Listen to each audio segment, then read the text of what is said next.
It's as close to time travel as we're gonna get.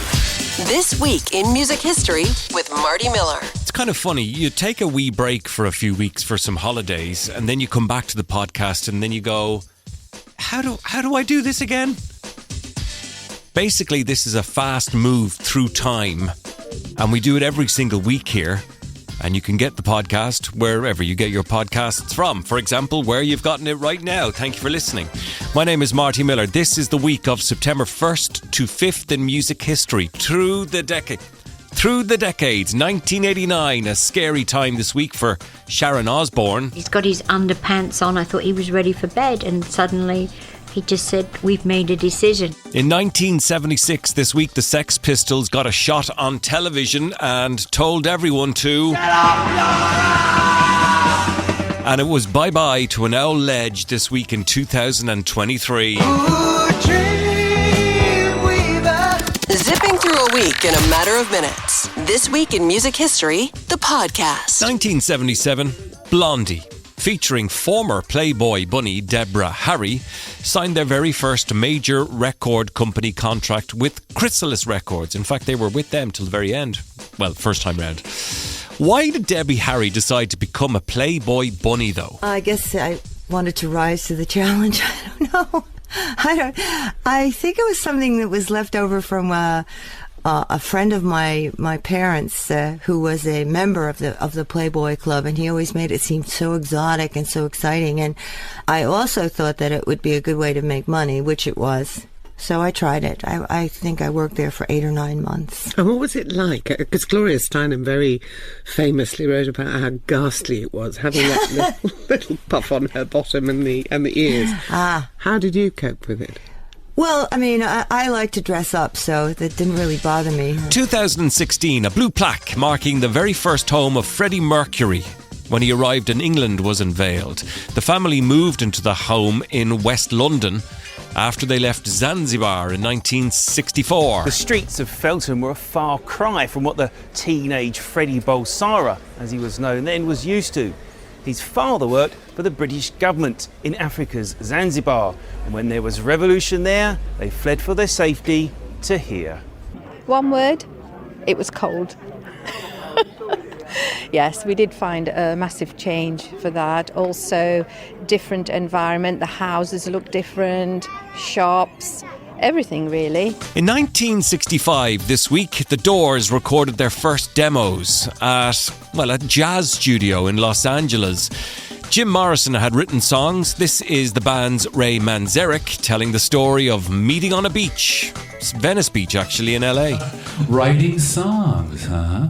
I knew he was a poet. He knew I was a musician. Why don't you sit down here, man? Sit down with me. Sing me a song.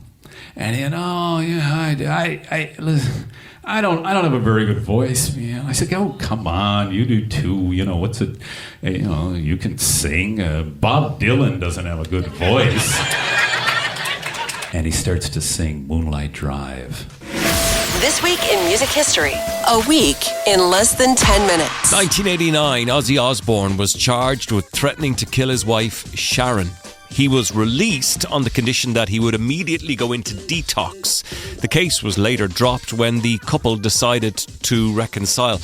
Here's Sharon on the story in her own words. He's got his underpants on. I thought he was ready for bed, and suddenly he just said, "We've made a decision." And I'm like, "We've?"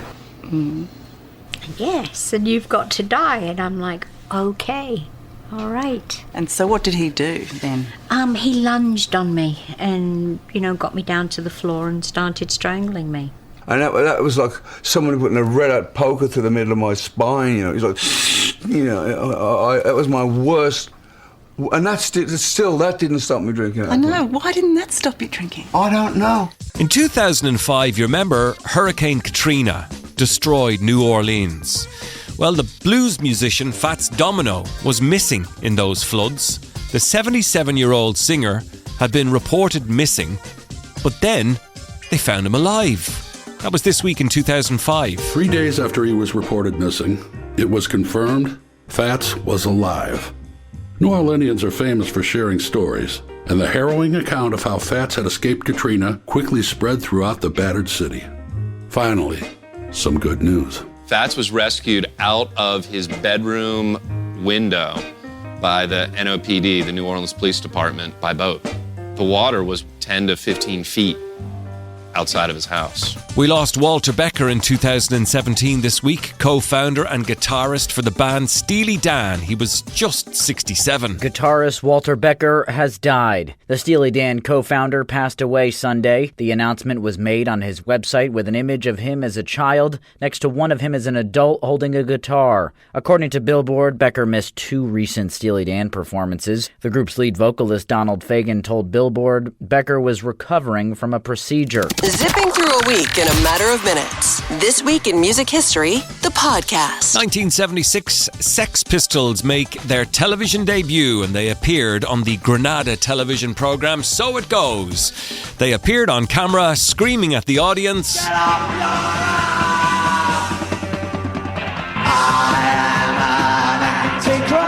Jumping to 2008 and the first guitar torched on stage by Jimi Hendrix, now a burnt guitar, sold for 280 grand at an auction of rock memorabilia. The Fender Strat was burned at the end of a show in Finsbury Park, London 1967. Have you ever heard what a Jimi Hendrix burning guitar sounds like as it dies? Creepy.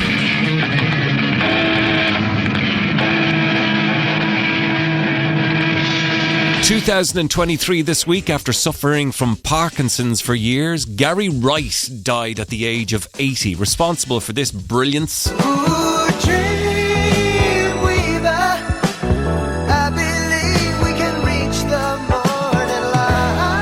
we were lucky, 2024 guitar hero Brian May had a stroke, but then he came on social media and said he was going to be okay, thankfully. The good news is I'm okay.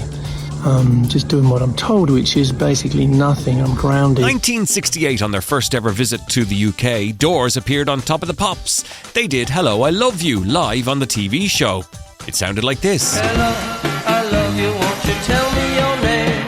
Hello, I love you, left me trapped in your game.